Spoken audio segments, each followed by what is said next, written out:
Hello hello hello अस्सलाम वालेकुम। वालेकुम सलाम वरहमतुल्लाहि वबरकातुहू। हजुर हजुर भन्नुहोस्। हिन्दी नेपाली इङ्ग्लिस अरू अरू कुनै भाषा? बोल्नु हिन्दीमा कम्फर्टेबल हो कि नेपालीमै? नेपाली।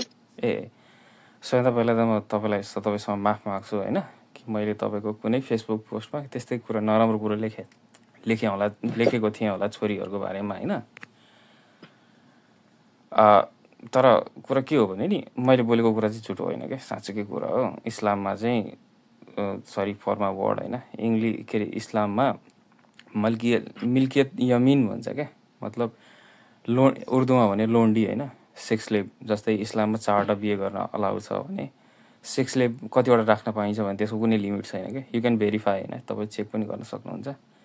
अनि स्पेसली काफिरहरूको छोरी त्यो चाहिँ तपाईँ सुरे मोमिनुन, सुरे निसा, 4-5वटा सुरामा एउटै आयतहरू धेरै रिपिटेड छ क्या। अनि मैले लेखेको कुरा, मैले भनेको कुरा तपाईँलाई सुन्दाखेरि नराम्रो लाग्छ, आफ्नो छोरीलाई ठाउँमा राखेर हेर्दाखेरि नराम्रो लाग्छ, तर त्यो नै इस्लाम हो क्या। इस्लाममा चाहिँ सेक्स स्लेभ राख्नु, उनीहरूलाई मार्केटमा बेच्नु, इभन पनि मोहम्मद साहबको जमानामा कोही गुलामलाई सेक्स गरेर त्योसँग बच्चै भए पनि आमालाई पनि बेच्न पाइन्थ्यो क्या। पछि चाहिँ जस्तै मोहम्मद साहबको जमानामा मोहम्मद साहबले जति पनि अट्याक गर्नुहुन्थ्यो, अब मौलानाको कुरा सुन्ने हो भने चाहिँ तपाईँको युद्धमा आएको केटीहरू मात्रै लोन्डी हुन्थे, सेक्स स्लेभ हुन्थे, मार्केटमा बेचिन्थे भन्छ। तर एक्चुअली त्यो होइन। मोहम्मद साहबले सधैँ राति नै अट्याक गरेर जे भए पनि छोरी चेलीलाई उठाएर ल्याएर मार्केटमा बेच्नुहुन्थ्यो क्या। अनि त्योबाट हतियार किन्नुहुन्थ्यो होइन।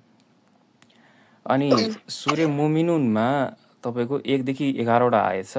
सूर्य मोमिनुनमा मोमिन हुनलाई कस्तो कस्तो किसिमको क्यारेक्टर हुनुपर्छ भने फुजिलत भन्छ नि, स्पेसिलिटी हुनुपर्छ भन्ने कुराहरू डिस्क्राइब गरिएको छ क्या। त्यही भएर मोमिनुन हो त्यसको नाम। त्यसो तपाईँले पहिल्यैदेखि पढ्दै जानुभयो भने सजदा गर्ने, नमाज पढ्ने, अनि कम आवाजमा बोल्ने, त्यस्तो क्यारेक्टरहरू डिफाइन गर्दै जाँदाखेरि 5देखि 6 नम्बरमा के लेखा छ भने those who got their private parts भन्छ, जसले चाहिँ आफ्नो गोप्य अङ्गको रक्षा गर्छ भन्छ, from their wives and the right and possess भनेर। इङ्ग्लिसमा चाहिँ राइट एन्ड पोजेस भन्छ है। राइट एन्ड पोजेस भनेको जसलाई तपाईँले समाउनु भएको छ भने त्यो चाहिँ मिल्कियल यमिन अरबीमा, जसको चाहिँ हामी मालिक हो क्या।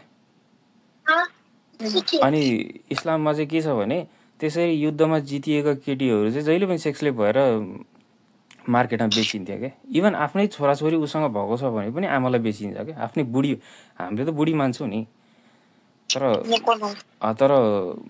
के अरे इस्लाममा त्यो बुढी हुँदैन क्या। बुढी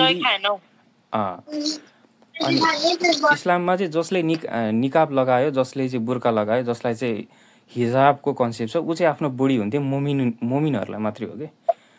अनि जुन चाहिँ लोन्डी भन्छ नि, त्यो लोन्डीको कपडा लाउने अधिकारै छैन क्या।